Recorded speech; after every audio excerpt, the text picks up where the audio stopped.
These are some Dinar Guru updates, starting off with Petra. It's very clear to me the progress has been absolutely phenomenal.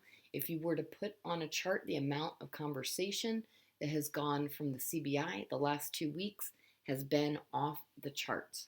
And the right people are talking, basically setting the stage. There's clear evidence that a campaign has been going on now for a little over a week, maybe longer. It's talking to the citizens about what is coming. They have carefully and clearly and strategically been letting out information. In my opinion, they are executing on a very tight plan. All right, Pimpy said something like 95% of the IQD supply is out of country, 5% of it is in country. I can tell you this, that the big portion of the existing IQD is in the hands of banks. A lot of people talk about having IQD. How many people actually have it?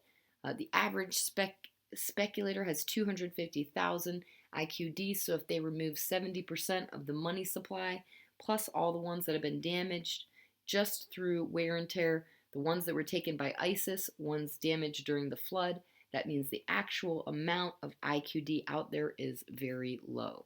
Right, Pimpy says, now that makes it very realistic that the IQD can indeed be revalued around $3, if not more. I'm not saying that's the rate. I'm saying now that is more realistic rate given the fact that we know for sure the amount of existing IQD has been reduced by at least a minimum of 70%. This is great news. That means the amount of money in the hands of speculators is very low. Holly, Tuesday RV news. I have many confirmations that are long awaited. Blessing is upon us. The meetings yesterday went well and the go was given. We are in the most optimal time for this to happen. I expect notifications by today or tomorrow. Frank26 says, article, I've got a picture of it. I was so impressed with it. I said, what? Holy cow, they just told the world that they're making a change to their exchange rate. What have we been saying this entire time? The only reason the Kuwait conference failed was because they didn't go Article 8. Now, the only reason those same companies, those same countries are pouring in is because they are Article 8, which is attached to the fact that they made a change to the exchange rate for their currency. For them to say it, oh my goodness, that was it. All right, Mark Z via PDK, there is great expectations of bond redemptions today and tomorrow. If this is indeed to take place, they need the RV immediately on its heels. Lots of chatter, but nothing solid yet today. A lot of bankers who had left are now back in place. Caproni says program rate again. That is a made-up term that is misconstrued from the IMF Article 4 consultations. The exchange rate of the dinar is the exchange rate. It is not a program rate.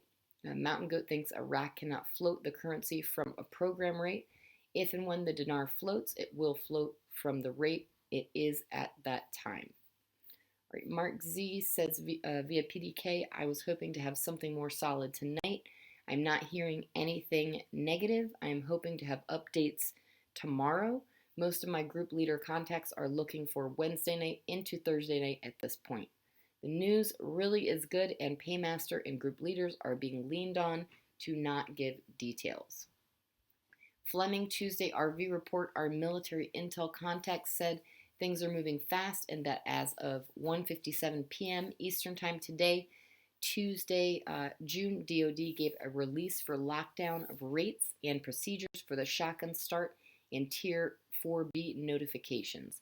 Watch today and tomorrow, he said. All right, lastly, Caparoni said, one thing I've noticed over the last couple weeks is the significant amount of laws that are related to developing Iraq's economy. They say they are now in the hands of Parliament. We've heard this all before, but it's time for Parliament to pass these laws.